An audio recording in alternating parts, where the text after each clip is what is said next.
नीतीश कुमार और चंद्रबाबू नायडू की बैसाखी पर नरेंद्र मोदी तीसरी बार प्रधानमंत्री तो बन जाएंगे, लेकिन हाँ, सिर्फ प्रधानमंत्री ही। पूरी कैबिनेट नीतीश और चंद्रबाबू नायडू की हाथ में होगी। मतलब मोदी को नीतीश और नायडू अपने रिमोट से कंट्रोल करेंगे। मुसलमानों को अब अपने वोट की कीमत समझना चाहिए। चुनाव प्रचार में मोदी और योगी हिंदुओं को वोट की कीमत समझा रहे थे, लेकिन नीतीश और चंद्रबाबू नायडू ने मोदी को मुसलमानों के वोट की कीमत बता दी। मोदी तीसरी बार प्रधानमंत्री बनकर नेहरू बनना चाह रहे हैं, लेकिन अफसोस, इफ्तार करने वाले, सजदा करने वाले, हाथ उठाकर दुआ मांगने वाले, टोपी लगाने वाले नीतीश कुमार और चंद्रबाबू नायडू के बिना ये मुमकिन नहीं है। ये तस्वीरें 8 मई की हैं, जब चंद्रबाबू नायडू आंध्र प्रदेश में प्रचार कर रहे थे और उनके सिर पर टोपी लगी थी। कहने वाले कह रहे हैं, मोदी जितनी मुसलमानों से नफरत करते थे, आज वक्त ने उन्हें मुस्लिम वोटों के सामने घुटनों पर ला दिया है। बिहार में नीतीश बाबू और आंध्र प्रदेश में चंद्रबाबू नायडू की राजनीति मुस्लिमों के ही इर्द गिर्द घूमती है।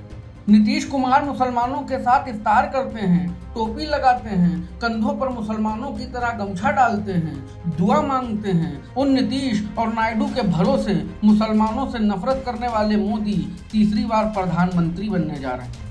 मुसलमानों के बिना बिहार में नीतीश और आंध्र प्रदेश में चंद्रबाबू नायडू सत्ता में नहीं आ सकते हैं, लेकिन आज मोदी नीतीश और नायडू के कंधों पर खड़े हैं। मतलब नीतीश और नायडू मुसलमानों के वोट के भरोसे हैं और मोदी नीतीश और नायडू के भरोसे हैं।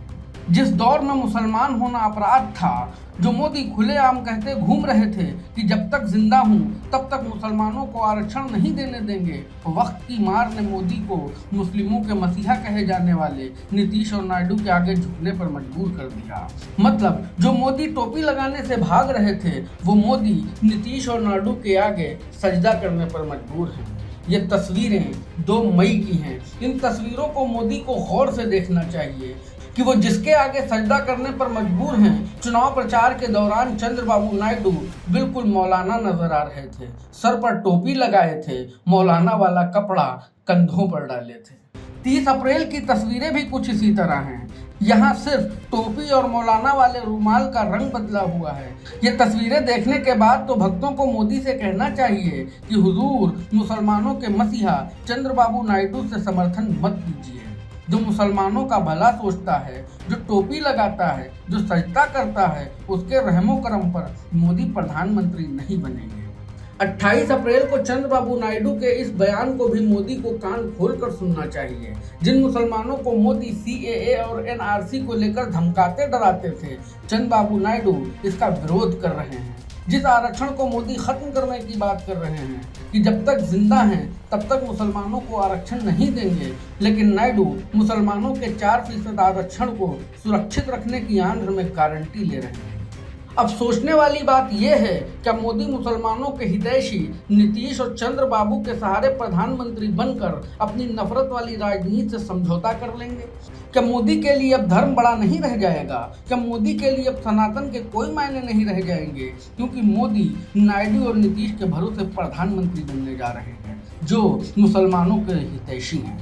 कहा जाता रहा है कि कभी खुद को कम नहीं आंकना चाहिए। वक्त सबसे बड़ा बलवान होता है। रावण और शैतान अपने अपने अहंकार और घमंड में मारे गए। तस्वीर आईने की तरह साफ हो गई है। मोदी प्रधानमंत्री तो बन जाएंगे, लेकिन बिल्कुल वैसे ही जैसे सांप का जहर जब निकाल दिया जाता है, उसे सांप तो कहा जाता है, लेकिन वो कुछ नहीं कर पाता। ब्यूरो रिपोर्ट, द घंटा।